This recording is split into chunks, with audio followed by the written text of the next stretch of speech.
naquilo que ele mesmo sofreu, ele consegue socorrer os que sofrem.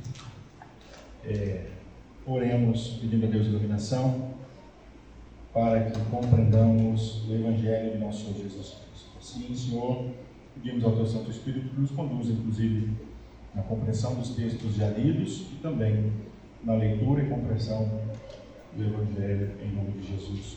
Amém. Mateus 2, de 13 a 23. Mateus 2, de 13 a 23. Diz assim as Escrituras Sagradas: Tendo ele partido, eis que apareceu um anjo do Senhor a José, em sonho, e disse: Dispõe-te, toma o menino e tua mãe, foge para o Egito, e permanece lá, até que eu te avise, porque Herodes há de procurar o menino para o matar. Dispondo-se ele, tomou de noite o menino e sua mãe e partiu para o Egito. Quero ler o verso 14 novamente. Dispondo-se ele, tomou de noite o menino e sua mãe e partiu para o Egito. E lá ficou até a morte de Herodes, para que se cumprisse o que fora dito pelo Senhor por intermédio do profeta: Do Egito chamei meu filho. Vendo-se iludido pelos magos, enfureceu-se Herodes grandemente e mandou matar todos os meninos de Belém e de todos os seus arredores, de 2 anos para baixo, conforme o tempo do qual, com precisão, se informara dos magos. Então se cumpriu o que fora dito por intermédio do profeta. Ouviu-se um clamor em Ramá, pranto, choro e grande lamento. Era Raquel chorando por seus filhos e inconsolável, porque não mais existem. Palavra da salvação nesse primeiro domingo após o Natal. Hoje eu gostaria muito de refletir com vocês, minhas irmãs e meus irmãos, sobre a proteção que Deus nos dá. E essa proteção, olha que interessante, muitas vezes ela se revela através de um Deus que foge com a gente. Fugir também é uma opção. E às vezes nós não entendemos muito bem isso. Deus nos protege em fuga muitas vezes. É isso que o texto está mostrando para a gente. Muitas pessoas já olharam aí o dia 25 e já estão apagando as luzes, né? Guardando a árvore. Para muita gente o Natal termina no dia 25. As músicas já somem nos rádios. Lá em casa eu tenho o hábito de, na última semana de novembro, a gente começa a ouvir música de Natal, o dia inteiro, assim. Vai tocando lá música de Natal, às vezes uma música mais clássica, às vezes uma música mais brasileira. Eu mandei um sambinha para a Bebel falou: não é muito bonitinho não. Mas é um sambinha de Natal aí. E aí eu fico procurando música nova de Natal, inclusive dentro da nossa cultura, dessa brasilidade. E eu vou ouvindo músicas novas, porque isso vai preparando o meu coração para que eu consiga, de fato, chegar na noite do dia 24, dia 25 e trazer essa memória desse Senhor, né, desse Salvador. A gente ouve todo tipo de música, até a tal da Mariah Carey a gente ouve, né? Essa que estoura nas músicas de Natal, por aí. Mas hoje, muitas vezes, depois do dia 25, não se ouve mais. As músicas vão parando de serem tocadas, e parece que a vida vai começando a tomar um caminho, entre muitas aspas, de uma vida normal. Só que quando a gente olha os nossos ciclos, do calendário litúrgico, da vida da igreja, da vida cristã, o Natal não termina no dia 25. O Natal começa no dia 25. A memória é o início de um tempo. Um tempo de 12 dias, que ele traz para a gente essa vela branca como um símbolo de luz diante das nossas fugas, diante das nossas dores. Existe uma luz. De noite, José sabe, iluminado por um sonho. Existem luzes, direções, iluminações, inclusive, para que a gente caminhe à noite, no meio da escuridão, sem enxergar direito para onde ir. A luz vem nos dando aqui uma direção, né? O texto que a gente leu é extremamente confrontador em muitas questões aqui. Tem muitas questões nesse texto, né? Primeiro, que ele traz uma situação que raramente a gente vê nos nossos presépios, nas nossas árvores de Natal. Aqui nesse texto, não tem aqui anjos cantando, não tem nesse texto estrela brilhando, não tem nesse texto o menino lá na manjedoura, não tem nesse texto a luz dos pastores, não tem nesse texto a visita dos magos. Esse texto é o Natal perseguido, sofrido, ameaçado, migrante, vulnerável, em perigo. E a gente não quer ver isso na época do Natal. A gente invisibiliza muitas pessoas que estão nessas situações na época do Natal. A gente não lembra das pessoas migrantes, a gente não lembra das pessoas em situação de guerra, a gente não lembra das pessoas em situação de rua, a gente não lembra disso no Natal, raramente a gente lembra.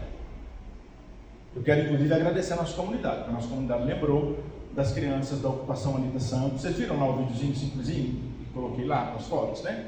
No dia 24, fomos lá uma pequena turminha com a caminhonetezinha e nós conseguimos, pessoal, o que foi entregue, porque a igreja investiu 50% e a pessoa da qual a igreja comprou, a cada brinquedo comprado ela doou mais um.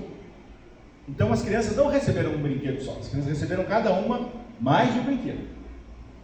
Então nós tivemos lá um montante de mais ou menos R$1.500 investidos em brinquedos doados para as crianças da ocupação Anita Santos no dia 24 de dezembro. E eu quero agradecer, obrigado por isso. Obrigado por isso, muito obrigado, porque o que a gente recebeu de agradecimento da ocupação foi a coisa mais linda do mundo desse Natal. Ver aquelas crianças, os adolescentes receberam lá bonezinhos, caixinha de som, sabe? Jogos, muita coisa legal assim, muita coisa legal. E eu quero agradecer a comunidade por isso, né? Então, a gente tem nesse texto medo, uma família ameaçada, uma violência do Estado. Olha o texto: medo, uma família ameaçada, violência do Estado, uma criança ameaçada de morte, um bebê ameaçado de morte. A gente tem um bebê que um governador, Herodes, decreta morte. É muito triste isso, né? E uma família em fuga de noite para uma terra estranha, para o Egito. E é muito interessante essa narrativa ser no Evangelho segundo Mateus. Por quê? Porque Mateus, não sei se todo mundo vai trazer a memória, o texto de Mateus tem um destinatário muito claro, que é a comunidade judaico-cristã. A comunidade para a qual Mateus escreve tem toda uma memória muito clara do que o Egito significa para a história de Israel. Está lá na comunidade. E é muito legal a gente perceber que quando Mateus vai narrar sobre o Egito, muitas coisas vêm aos corações dos leitores do texto de Mateus. Porque o que foi o Egito para o povo de Israel? Num primeiro momento, lugar de refúgio. Lembra disso? Estava com fome, José leva toda a família para ter comida. Era refúgio, vamos ter comida. A família cresce, o que acontece com toda a geração? É escravizada. Então é uma memória de opressão. Então eu tenho no primeiro momento refúgio, no segundo momento opressão, na memória dos leitores desse texto. E aqui não é simples narrativa do profeta Oséias que Mateus faz aqui, sabe? O Mateus, quando escreve, ele diz assim, olha, do Egito chamei meu filho, citando Oséias, mas ele está reinterpretando, olha que interessante, ele está reinterpretando toda a história de Israel à luz de Jesus. É um outro olhar para a história de Israel. Agora, o Deus que livrou Israel da opressão, que livrou Israel da violência, que livrou Israel da escravatura, que deu a Israel dignidade, tirando Israel da terra do Egito, precisa voltar para a terra do Egito para ser protegido. É um retorno. É um retorno. E Mateus sabia o que estava escrevendo. Ele sabia disso, né? Então, o libertador agora, de toda a humanidade, começa a sua história como uma pessoa refugiada. Como uma pessoa que tem que atravessar limites, pedir auxílio a outro povo, pedir ajuda a um povo estranho, bater na porta dos egípcios de novo, dizer, meu povo fugiu daqui, mas eu preciso ser protegido aqui. O texto lido por Ava, Isaías, nos ajuda muito a compreender, porque Isaías vai dizer assim, em toda a angústia deles o Senhor também se angustiou. Em toda a angústia deles o Senhor também se angustiou. Então, o Deus que se revela nesse texto não é um Deus distante, não é um Deus impassível, não é um Deus imóvel, não é um Deus que cruza os braços e deixa a história acontecer, não. Esse Deus sofre com, caminha com, se envolve com a dor humana. Vocês estão percebendo que o que o profeta disse é que Deus está angustiado com a angústia deles? Será que é possível a gente conceber um Deus que se angustia? É possível isso? Será que é possível a gente conceber um Deus que sofre, um Deus que chora?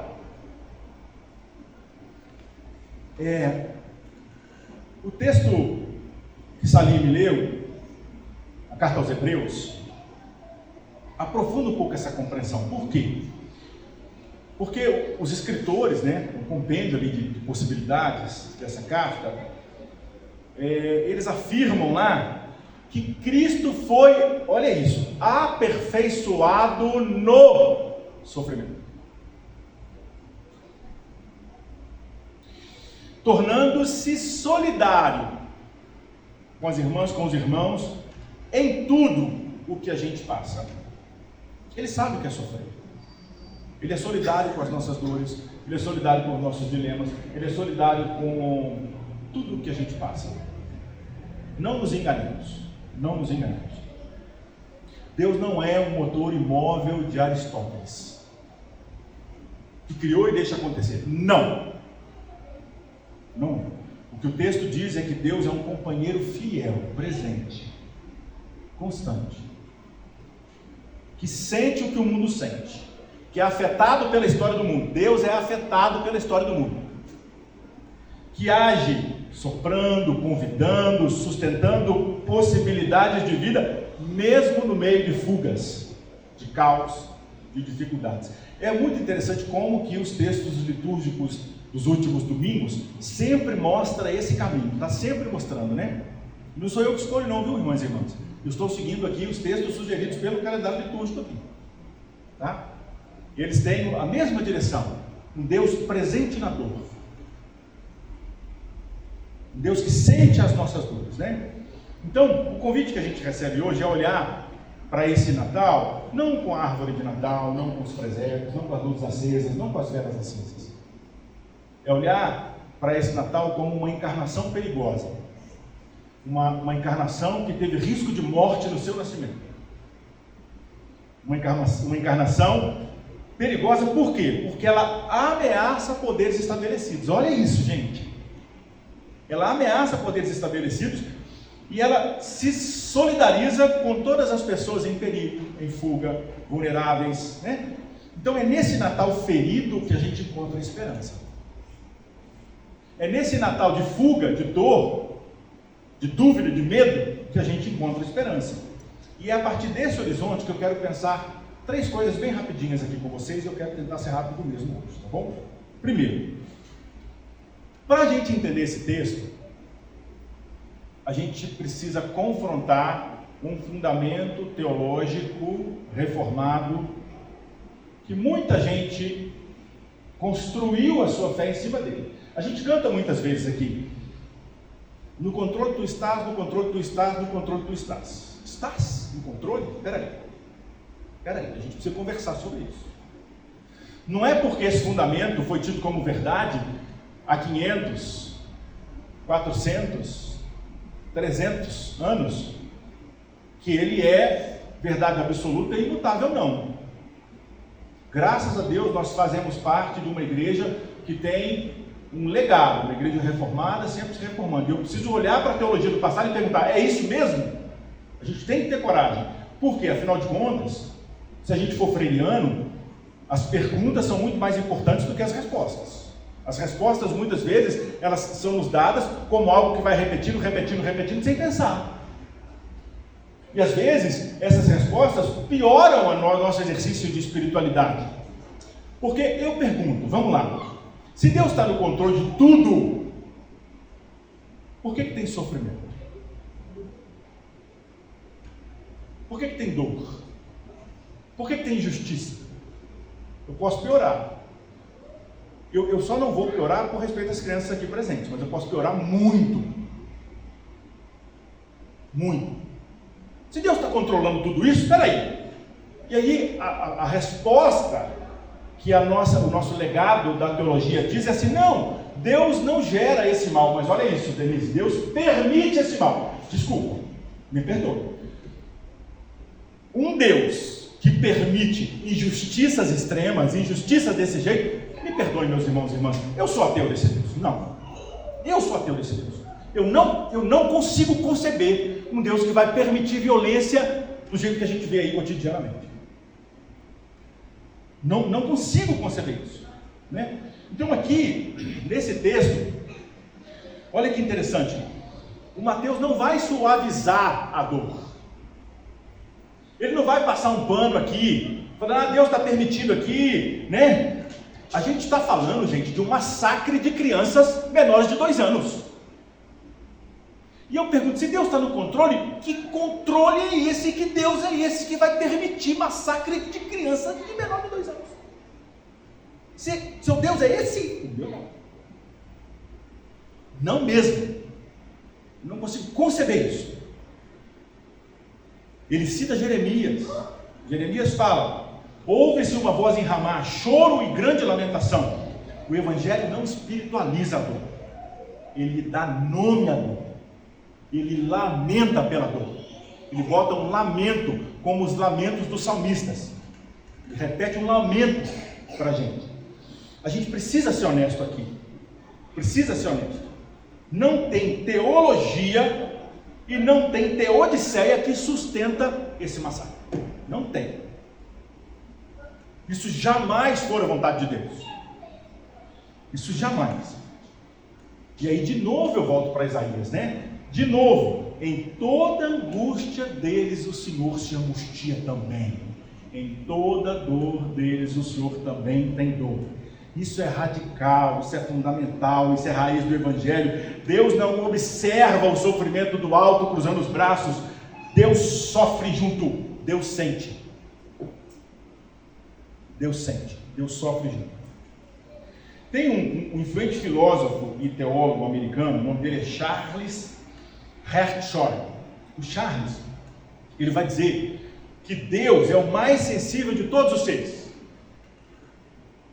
Aquele que acolhe em si todas as dores do mundo. Tem um outro cara, um outro filósofo, o Alfred North, ele é britânico. Ele é filósofo, matemático lógico, sabe? Ele disse o seguinte, ele disse que Deus recebe o mundo em sua própria experiência. Esses caras nos iluminam na compreensão desse texto. Porque o texto aos Hebreus, ele vai reforçar a ideia, né, de que Jesus não se envergonha de nos chamar de irmãs e irmãos. Por quê? Porque Jesus participou da humanidade. Vocês já pararam para pensar que a Trindade hoje tem humanidade na Trindade? Que Jesus ressuscita, sim, com um corpo glorificado, é um corpo diferente, mas é um corpo. Não é um corpo? É um corpo. Cadê o corpo dele? Ele foi assunto aos céus como? Como um fantasma? Um espectro? Não. No corpo. Então, ele sabe o que é ser humano. Ele sabe. Ele chorou diante da dor que estava em volta ao túmulo de Lázaro. As irmãs chorando, todo mundo chorando, ele chorou. Menor versículo da Bíblia, Jesus chorou. Ele se angustiou lá no Getsemane, diante da dor que lhe seria imputada. E ele disse: Deus, não tem outro jeito não. Não tem jeito de afastar de mim esse cálice. Depois ele voltava: contudo, cumpra-se, Senhor. Cumpra-se o que eu tenho que cumprir. Quando Deus arranca Jesus do túmulo, o Pai está dizendo que aquele tipo de violência nunca mais deveria acontecer.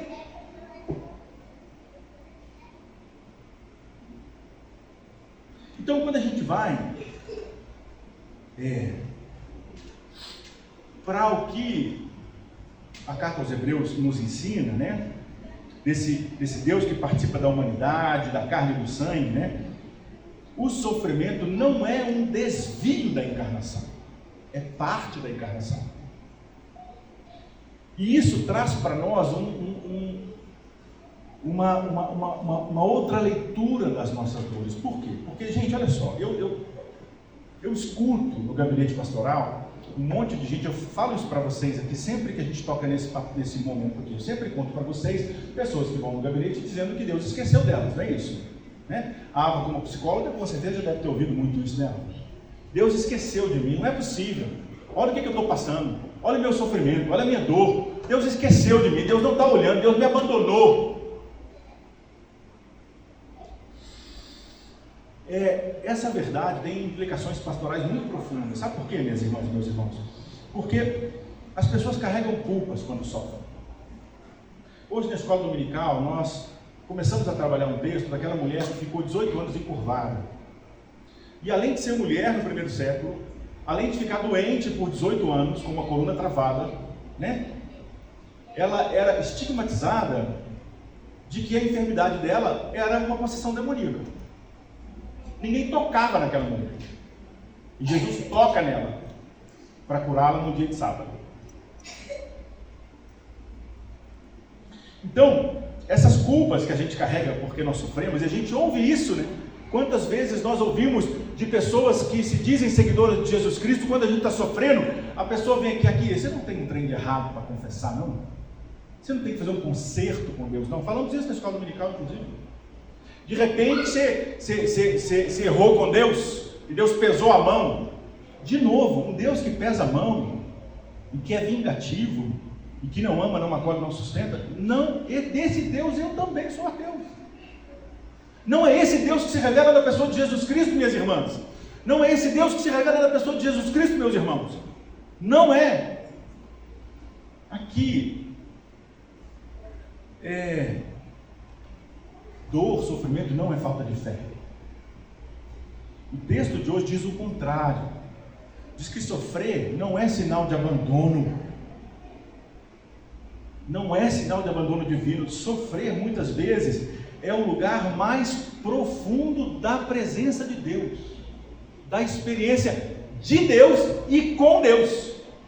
Porque a experiência de Deus mais profunda foi com o sofrimento. E a experiência que muitas vezes nós temos maior sustento, e é o momento onde a gente tem mais esperança, é quando a gente passa por um perrengue. E o texto está dizendo isso. O texto está dizendo de um Natal sofrido, marginalizado, mas um Natal que a gente tem esperança. Tem caminho. Tem outras possibilidades. E é sobre isso que o texto está dizendo, sabe? Então, quando a gente olha a nossa cidade, né, tantas desigualdades, tragédias ambientais, né, quantas famílias até hoje estão aí sendo injustiçadas com esses crimes ambientais das mineradoras, né? O choro de Ramá ainda ecoa na nossa cidade. Quantos hospitais a gente tem aí, negligências e tudo mais. A gente tem, às vezes, uma saúde pública que é tensionada, né, gente? Leda está aí da saúde pública, que luta que é, né, Leda? Para que as pessoas tenham acesso à saúde com dignidade. Então, hoje, a gente precisa primeiro terminar aqui e dizer assim, olha, Deus não está ausente. Deus está ali, chorando junto, sofrendo junto. No segundo ponto, eu preciso falar de um Deus que transforma exílio em possibilidade e luta em caminho. Por quê? Porque aqui, eu estou dizendo que o início do texto começa com um sonho de um pai. É muito interessante, né? E depois, no finalzinho, a gente vai ver que a história não termina lá no Egito, quando Jesus foi para lá e ficou lá, né? Ele tem que voltar. Só que aí ele tem outro sonho. Ele tem outro sonho. E desse outro sonho, ele percebe uma coisa nesse outro sonho. O perigo não acabou. Ele mudou de forma. Aqui, o perigo não acabou. Herodes morreu. Mas quem está reinando no lugar dele? O filho dele, que é violento tanto quanto. O que essa família faz? Precisa adaptar. Para onde que ela vai? Para Nazaré. Ela não volta para Jerusalém. E o que isso ensina a gente? Nessa adaptação, né? Ensina a gente que Jesus e a família vão para uma cidade muito simples, sem prestígio, sem poder, com poucas possibilidades, sem destaque. Aqui está uma das grandes ironias do Evangelho. Por quê? Porque a salvação de todas as pessoas, a salvação de toda a criação, ela nasce às margens. Ela nasce às margens. Não é em Jerusalém, não é em Palácio de Jerusalém. Não é. Não é. É lá na cidade de Nazaré. Não são nos palácios, mas na casa simples de uma família trabalhadora. Um carpinteiro.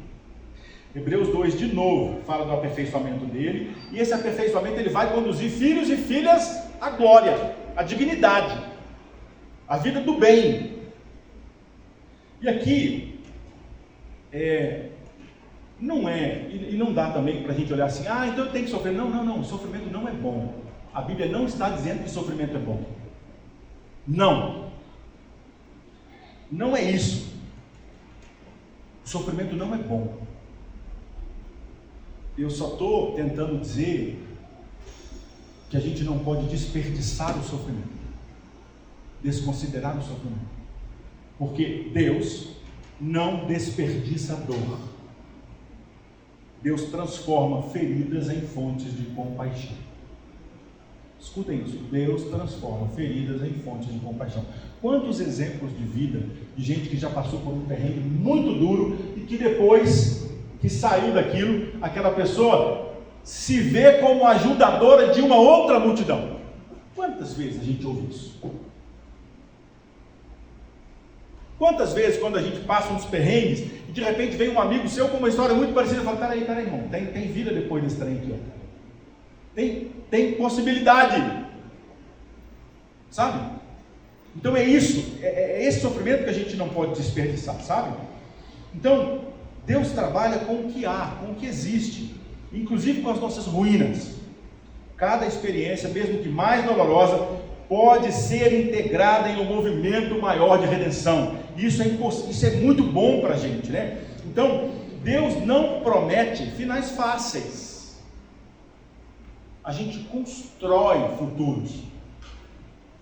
Outra coisa que a gente precisa confrontar a teologia. Tem gente que acha que o futuro está garantido. Irmão, desculpa, me perdoa. O futuro é construído na nossa vida, cooperando com Deus na construção do bem, colaborando na implementação, na edificação, no estabelecimento do reino dele. É com a gente, não é mágico não, é a gente que trabalha. Então ele mostra caminhos possíveis, ele não nega o trauma, mas ele insiste na vida, apesar dos traumas. Ele não nega traumas, mas ele insiste na vida. Olha que interessante aqui, né? Deus podia muito bem, e isso é importante para a gente, Deus podia muito bem impedir a matança dos meninos. Não podia? Não é? Deus podia muito bem aniquilar Herodes, uma pessoa, evitando a morte de uma multidão de crianças. Vocês percebem que o Deus que se manifesta em Jesus, ele é um Deus que se manifesta no cuidado e não no controle? Consegue perceber isso? É um Deus que se revela no cuidado, no amor, na presença, e não no controle. O controle é confrontado. O Deus que governa todo, onisciente, a onisciência de Deus, ela é em amor. Ela é em ação de amor. Então aqui, o chamado que a gente tem enquanto comunidade cristã é para a gente ser extensão dessa presença cuidadora de Deus no mundo. Se Deus caminha com os vulneráveis, a igreja não pode caminhar com os Herodes da vida. Percebe isso? E aí a gente faz uma leitura política muito interessante, né? Se Deus caminha com as pessoas vulneráveis, em vulnerabilidade, em sofrimento, né? À margem, com dor, com dificuldade, sem acesso aos seus direitos básicos, né? A gente tem ali uma turma. Se Deus caminha aqui, como que a igreja vai caminhar com os Herodes? Como? Eu preciso ser crítico com vocês nisso. Não dá para dar mão a Herodes. Não dá, né? E a gente tem muitos Herodes aqui. Assim eu finalizo a nossa reflexão dizendo o seguinte: primeiro domingo após o Natal, estamos aí na estrada da vida, graças a Deus, né? E eu pergunto para vocês, onde o Natal continua? Onde o Natal continua hoje? O Natal continua na vida de todo mundo. Essa luz branca acesa na noite do dia 24, ela é só aqui um símbolo, um rito, porque ela aponta para uma luz branca. As cores litúrgicas, né, no último domingo eram roxas, porque a gente estava preparando para esse momento. Agora a gente recebe o branco, e o branco aqui para a gente é para a vida, e depois do branco vem o verde, né? Então essas cores são pedagógicas para nós, elas apontam para uma coisa. Não está aqui só por estar, não. O branco no tempo do Natal e no tempo da Páscoa mostra para a gente que tem possibilidades além da morte, além das matanças, além a Páscoa, além da paixão de Cristo e tudo mais, né? Então, hoje o Natal continua nas estradas da vida, nas casas simples, nos corpos feridos e oprimidos e marginalizados, nas histórias que são interrompidas, mas também são recomeçadas. Deus que se revela aqui, nesse texto do Evangelho segundo Mateus, não é o Deus do controle absoluto, irmãos e irmãs. Não é. É o Deus da fidelidade persistente. Não é um Deus que impede a dor, mas é um Deus que nunca abandona ninguém. Escutem isso, nunca abandona ninguém. Isso convida a mim, a você, para nós olharmos para as nossas próprias dores, para as nossas próprias fugas, para os nossos próprios quartinhos escuros, para os nossos medos, para os nossos exílios interiores, aonde precisamos ouvir novamente uma voz de Deus dizendo assim, como ele disse para José: levanta-te, tem um outro caminho, que eu vou te proteger, mesmo de noite. Levanta-te, sai daí, tem outro caminho, porque se você ficar aí, seu filho vai morrer. Sai daí de noite, pega a sua mulher, pega seu filho, sai que tem vida, sai que tem vida, mova-se que tem vida. Comunitariamente, Deus nos chama para que a gente seja uma igreja que acolha as pessoas, que proteja as pessoas, que cuide das pessoas, que denuncie as injustiças aí fora, que construa aqui um lugar de refúgio com dignidade, inclusive para as pessoas diferentes de nós, para os estrangeiros que chegam, completamente diferentes da gente, que sejam protegidos, cuidados, que tenham pão, água, comida, bebida, dignidade. É isso que Deus chama a gente como igreja, sabe? Uma igreja que entende a fé não como fuga da realidade, para a gente ficar aqui orando, cantando, né? Não que isso não seja importante, isso é complementação da nossa fé, mas uma igreja que tenha ação, comprometimento de um Deus todo amoroso na busca de todas as pessoas, indistintamente. Se a gente pega o Brasil hoje, viver o Natal é escolher a vida no meio das violências que existem no Brasil. É escolher a esperança no meio aos desalentos do nosso país. É escolher a solidariedade no meio do individualismo que está aí. E aqui, eu finalizo dizendo assim, que o Deus que fugiu para o Egito continue caminhando com a gente. Que o Cristo em risco de morte nos ensine a amar sem medo. Que o Espírito nos conduza a sermos sinal vivo de esperança, mesmo quando o caminho passar pelo deserto. Fiquemos de pé, meus irmãos e meus irmãos. Vamos então fazer a nossa profissão de fé depois dessa reflexão. Todo mundo junto? Creio em Deus Pai, todo-amoroso, Criador do céu e da terra, e em Jesus Cristo, seu único Filho, nosso Senhor, que foi concebido pelo poder do Espírito Santo, nasceu da Virgem Maria, padeceu sob Pôncio Pilatos, foi crucificado, morto e sepultado, desceu à mansão dos mortos, ressuscitou ao terceiro dia, subiu aos céus, está sentado à direita de Deus Pai, todo amoroso, onde há de vir e julgar os vivos e os mortos. Creio no Espírito Santo, na Santa Igreja Cristã, na comunhão dos santos, na remissão dos pecados, na ressurreição do corpo e na vida eterna. Amém. Repitamos as palavras que o próprio Jesus Cristo nos ensinou, dizendo: Pai nosso que estás nos céus, santificado seja o teu nome, venha o teu reino, seja feita a tua vontade, assim na terra como no céu. O nosso de cada dia nos dá hoje, perdoe as nossas dívidas, assim como nós perdoamos os nossos devedores. Não nos deixes cair em tentação, mas livra-nos do mal, pois teu é o reino, o poder e a glória para sempre. Amém. Ainda de mãos estendidas, recebamos a bênção nessa manhã. Que a graça do nosso Senhor Jesus Cristo, o amor de Deus, nosso Pai, nossa Mãe, comunhão e o consolo e a presença do Santo Espírito sejam com você, minha irmã, com você, meu irmão, com cada família aqui representada, com cada família aqui lembrada, com a nossa comunidade de fé e com toda a humanidade tão carente e necessitada de Deus. Amém.